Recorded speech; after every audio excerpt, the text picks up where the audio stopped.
Hello बच्चों, good afternoon. कैसे हो आप सब?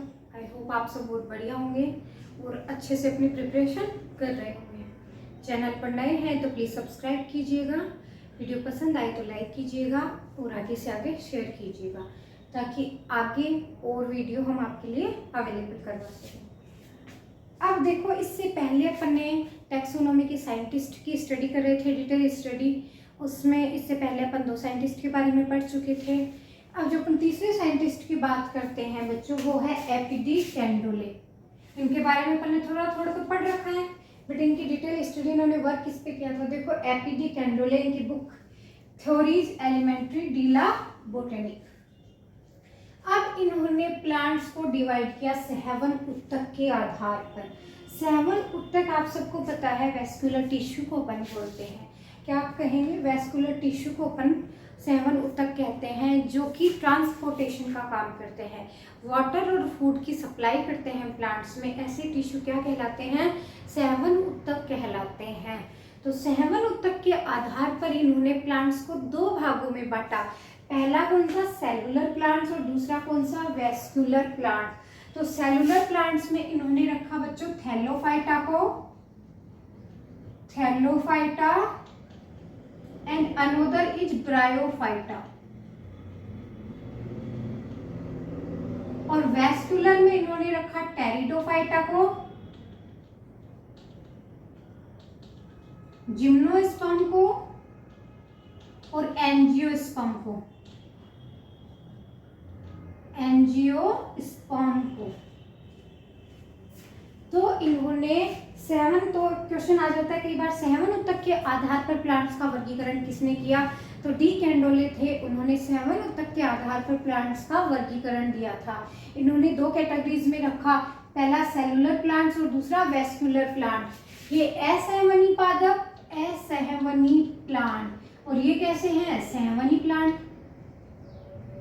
ठीक है, तो असहवनी प्लांट थैलोफाइटा और ब्रायोफाइटा। थैलोफाइटा के बारे में आपको पता ही है, इसमें एल्गी आती है, यानी ऐसा पादप जो कि क्या हो, जड़ तना पत्ती में विभेदित नहीं हो। पादप बॉडी जड़ तना तथा पत्ती में विभेदित ना हो, ऐसे पादपों को अपन क्या कहते हैं? थैलोफाइटा कहते हैं।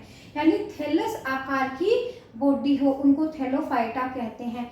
ब्रायोफाइटा पाद उभयचर होते हैं ये, यानी इनको डेवलपमेंट के लिए जल की और थल की दोनों की रिक्वायरमेंट होती है, इसलिए अपन इनको ब्रायोफाइटा में रखते हैं।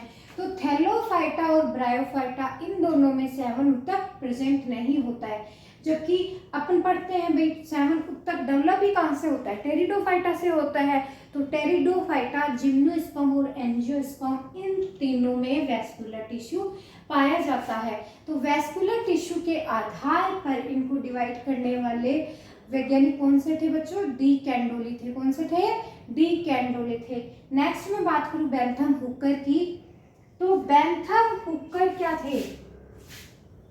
ये रॉयल बॉटनिकल गार्डन में काम करने वाले एक साइंटिस्ट थे। यानी काम कहाँ करते थे? ये रॉयल बॉटनिकल गार्डन में काम करते थे। जो बॉटनिकल गार्डन में काम करते हैं उन साइंटिस्ट को क्यूरेटर कहा जाता है। तो ये ध्यान रखना, टर्म आप क्यूरेटर किसे कहते हैं? तो ऐसे वैज्ञानिक जो बॉटनिकल गार्डन में काम करते हैं उन्हें क्यूरेटर कहा जाता है। तो इस चीज का ध्यान रखना। इनकी बुक थी जेनेरा प्लांटेरम, जिसमें इन्होंने क्या किया? वर्गीकरण किया पादपों का। क्या किया? और इनका जो वर्गीकरण था वो कैसा था बच्चों? प्राकृतिक वर्गीकरण। कैसा था? प्राकृतिक वर्गीकरण था। तो ये चीज आपको ध्यान रखनी है। इससे पहले अपन ने पढ़ा कैरोलस लिनेस का वर्गीकरण, थियोफ्रेस्टस का वर्गीकरण। वो वर्गीकरण कृत्रिम प्रकार के वर्गीकरण थे। कैसे थे? कृत्रिम प्रकार के वर्गीकरण थे, जबकि इनका जो वर्गीकरण है वो प्राकृतिक प्रकार का वर्गीकरण है। अब देखो, इसमें मैं अंतर बताऊं, अब अपन को पता भी होना चाहिए कृत्रिम वर्गीकरण क्या है और प्राकृतिक वर्गीकरण क्या है। तो कृत्रिम वर्गीकरण हम उसे कहते हैं जिसमें एक या एक से अधिक, 1 या 2 लक्षण, मैक्सिमम 2, यानी 1 या 2 लक्षणों के आधार पर, वो भी मॉर्फोलॉजी के लक्षण होते हैं, उनके आधार पर अगर अपन क्लासिफाई करें प्लांट्स को, तो ऐसे वर्गीकरण को आर्टिफिशियल या कृत्रिम प्रकार का वर्गीकरण कहा जाता है। जबकि प्राकृतिक वर्गीकरण, उसमें क्या बहुत सारे लगभग संपूर्ण लक्षणों को लेकर वो आंतरिक और मॉर्फोलॉजिकली दोनों प्रकार के हो सकते हैं, इंटरनल और एक्सटर्नल दोनों प्रकार के लक्षण हो सकते हैं, और बहुत सारे लक्षण होते हैं, लगभग सारे के सारे लक्षण इंक्लूड कर लिए जाते हैं। इस प्रकार के वर्गीकरण को अपन प्राकृतिक वर्गीकरण कहते हैं। तो आई होप कृत्रिम वर्गीकरण क्या होता है, प्राकृतिक वर्गीकरण क्या होता है, ये आपको क्लियर हो चुका है। नेक्स्ट मैं बात करूं तो बेंथम हुकर का जो क्लासिफिकेशन था वो कैसा था, प्राकृतिक प्रकार का और सरल वर्गीकरण था, सरल प्रकार का। इनकी बुक जेनेरा प्लांटम में इन्होंने जेनेरा प्लांटेरम जो बुक थी इनकी, उस समय इन्होंने ये वर्गीकरण दिया था। इनका वर्गीकरण किस प्रकार था, तो इन्होंने सर्वप्रथम प्लांट्स को 202 फैमिलीज में और 3 क्लास में बांटा। क्लास कितनी बांटी बच्चों, 3 क्लास। कितनी क्लास, 3 क्लास। 3 क्लास और 202 फैमिलीज में। तो ध्यान रखना है इस चीज का कि फैमिलीज कितनी थी, 202 फैमिलीज थी, और क्लास कितनी थी, 3 क्लास। इनमें पहली क्लास कौन सी है, डाइकोटिलीडनी, दूसरी जिम्नोस्पर्मी और तीसरी है मोनोकोटिलीडनी। तो बेंथम हुकर ने प्लांट्स को 3 कैटेगरीज में यानी 3 क्लासेस में बांटा, डाइकोटिलीडनी में, द्विबीजपत्री जिसे अपन कहते हैं, जिम्नोस्पर्मी में, और मोनोकोटिलीडनी यानी एक बीजपत्री। इस डाइकोटिलीडनी में 165 फैमिलीज, जिम्नोस्पर्मी में 3 फैमिलीज और इसमें 34 फैमिलीज थी। आई होप यहाँ तक आपको क्लियर हो गया। नेक्स्ट मैं आगे की बात करूं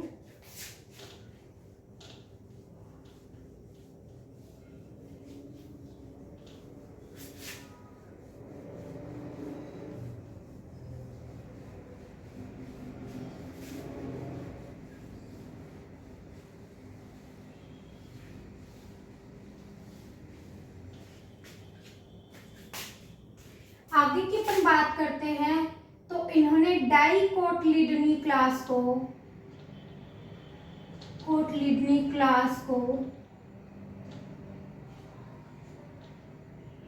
3 सब क्लास में डिवाइड किया, 3 सब क्लास में भी बांटा। वो 3 सब क्लासेस कौन सी थी, तो देखो पहली थी पॉलीपिटेली। क्या थी, पॉलीपिटेली। दूसरी की मैं बात करूं तो गैमोपिटेली, और तीसरी की मैं बात करती हूं तो मोनोक्लेमाइडी।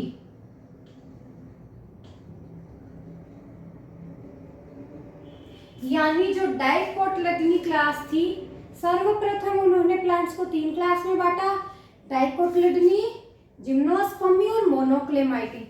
इसके बाद में जो डाइकोटिलीडनी क्लास थी उसको 3 सब क्लासेस में और बांटा, पॉलीपिटली, गैमोपिटली और मोनोक्लेमाइडी। जैसे पृथक दली, इसको कहते हैं संयुक्त दली, एंड थर्ड इसको कहते हैं एदली। ठीक है यहां तक। तो 3 आगे इन्होंने, अब गुण क्या क्या थे, वर्गीकरण के गुण। बेंथम हुकर के, बेंथम हुकर ने जो वर्गीकरण दिया उसके गुण क्या क्या थे, तो ये देखो पहला सरल प्रकार का वर्गीकरण था। कैसा था, सरल वर्गीकरण था। दूसरे की मैं बात करूं तो कैसा था, प्राकृतिक प्रकार का, प्राकृतिक वर्गीकरण था। तीसरी मैं बात करूं तो ऑब्जर्वेटिव कैरेक्टर के आधार पर, ऑब्जर्वेटिव कैरेक्टर्स के आधार पर, यानी इजीली अपन उनको देख सकते थे कि कौन कौन से कैरेक्टर्स को इन्होंने लिया। चौथे की मैं बात करूं तो बॉटनिकल गार्डन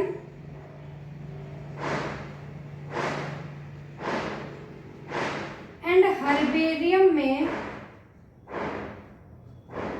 इनके वर्गीकरण वर्गीकरण के आधार पर ही पादपों को व्यवस्थित किया जाता है, पादपों को व्यवस्थित।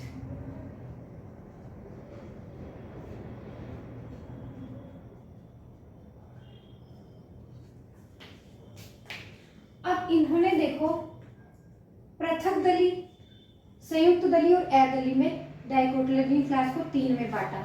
अब दल क्या होता है, तो देखो पुष्प की अपन बात करते हैं, पुष्प की मैं यहाँ डायग्राम छोटा सा बना देती हूँ।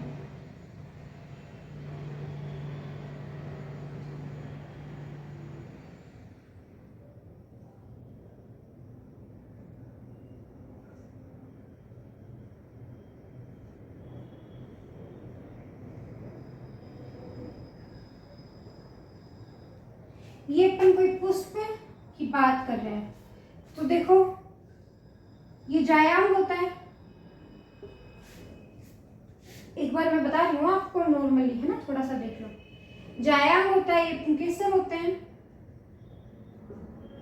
ये दल होता है और ये बाह्य दल होता है। यानी कोई भी पुष्प लेते हैं अपन, तो पूर्ण पुष्प कौन सा कहलाता है, जिसमें ये चारों प्रेजेंट होते हैं। कौन कौन से, जायांग, पुंकेसर, दल और बाह्य दल।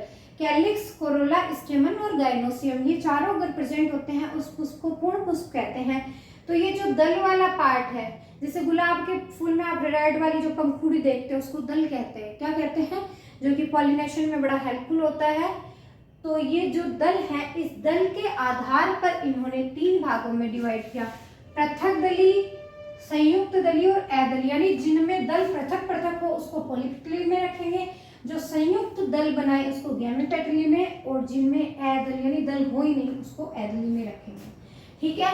अब इनका जो वर्गीकरण था उसके गुण क्या क्या है, तो ये एक सरल प्रकार का वर्गीकरण था, यानी बहुत ही सरल, जो लक्षण अपन इजीली देख सकते हैं वैसे लक्षणों पे आधारित था।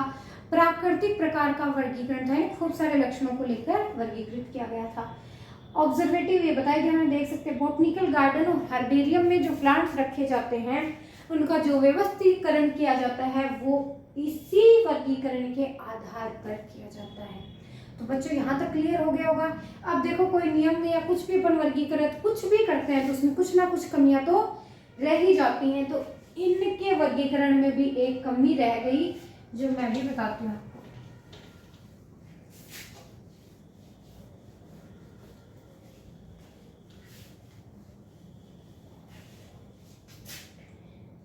अब देखो कमी क्या थी इनके वर्गीकरण की, तो इन्होंने पादपों की जातिवृत्तीयता का ध्यान नहीं रखा, जातिवृत्तीयता का ध्यान नहीं रखा।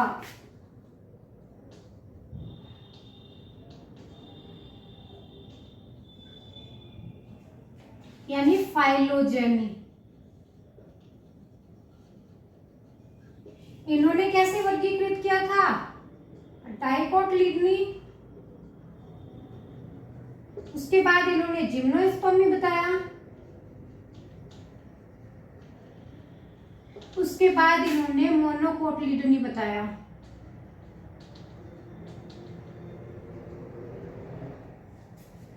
जबकि फाइलोजेनी क्या कहती है, फाइलोजेनी यानी जातिवृत्तीयता कि किस प्रकार से प्लांट्स डेवलप हुए होंगे, तो जातिवृत्तीयता कहती है कि पहले जिम्नोस्पर्म आता है, उसके बाद में डाइकोटिलेडोनी आते हैं, डाइकोट आते हैं और उसके बाद में मोनोकोट आते हैं। ये जातिवृत्तीयता है ना। जबकि इन्होंने क्या बताया, इन्होंने ये बताया बेंथम हुकर ने।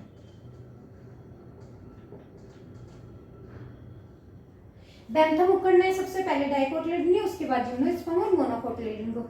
जबकि फाइलोजेनी क्या कहती है कि पहले जिम्नोस्पर्म डेवलप हुए, उसके बाद डाइकोट और मोनोकोट। तो ये इसमें कमी थी, इसके बावजूद ये वर्गीकरण सबसे अच्छा वर्गीकरण माना जाता है, प्राकृतिक प्रकार का वर्गीकरण है, सबसे सरल प्रकार का वर्गीकरण है और ऑब्जर्वेटिव प्रकार के लक्षणों के आधार पर है। और इस वर्गीकरण के आधार पर ही हर्बेरियम और बोटेनिकल गार्डन में पादपों का व्यवस्थीकरण किया जाता है।